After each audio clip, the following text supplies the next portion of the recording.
further to my experiment of making these oyers, I've sealed them up and filled them up with water, and I think they've been full of water for about an hour, I suppose.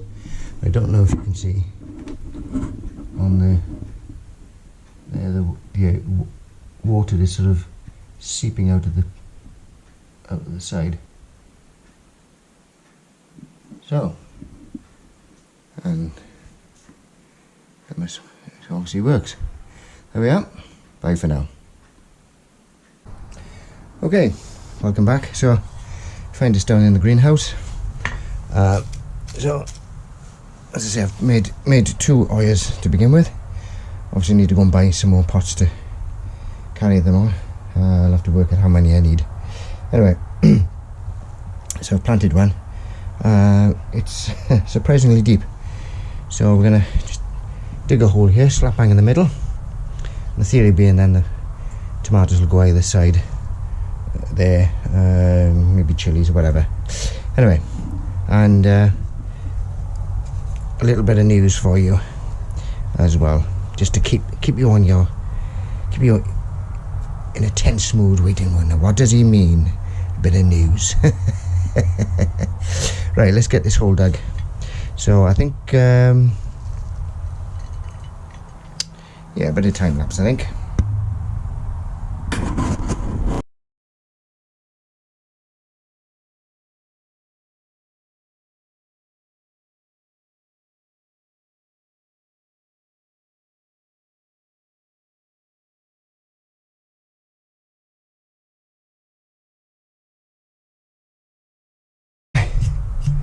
That's it.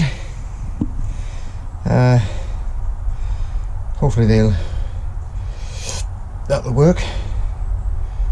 As I say, as far as I'm aware, obviously they help keep things watered, but it'll help to average out my watering, because sometimes I can't get down here doing the for a couple of days, and as a result you get intermittent watering, which is not good for tomatoes, because then the fruits swell up and split.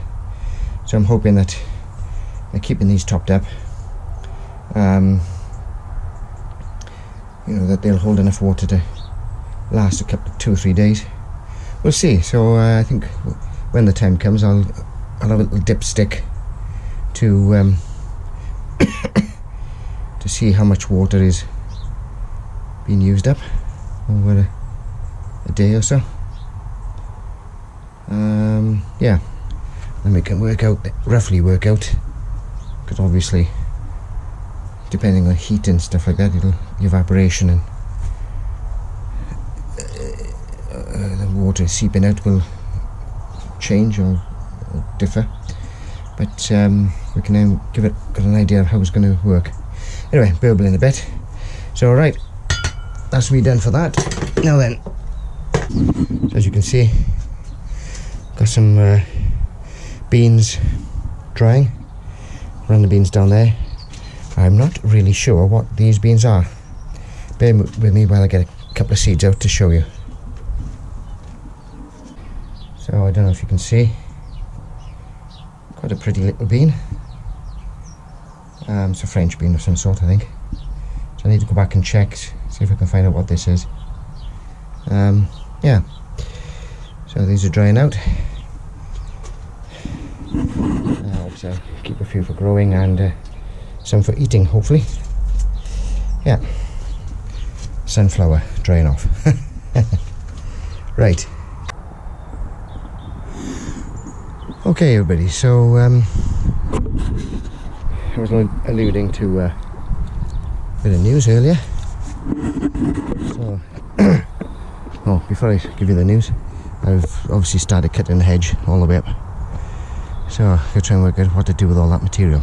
And get the ladder out so I can get up there as well. Get the overhang done. Right, so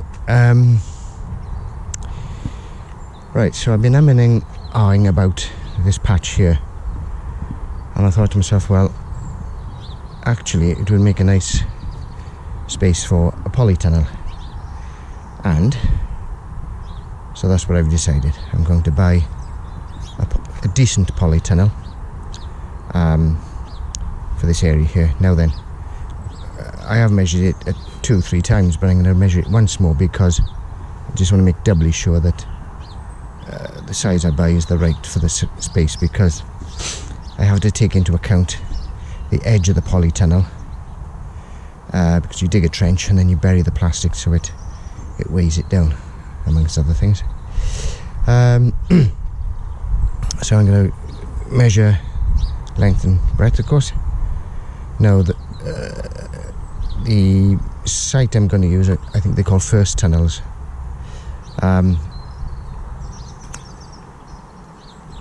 I think the smallest width they do is a 6 foot, but then the length is, you can make any length really, you just add extra hoops, and obviously they have to provide the sheet plastic to cover it, so that denotes the price in the end, which is going to be a few hundred, unfortunately. However, a couple of days ago I was lucky enough to have a little injection of cash. I won't say how much. That's between me and the taxman.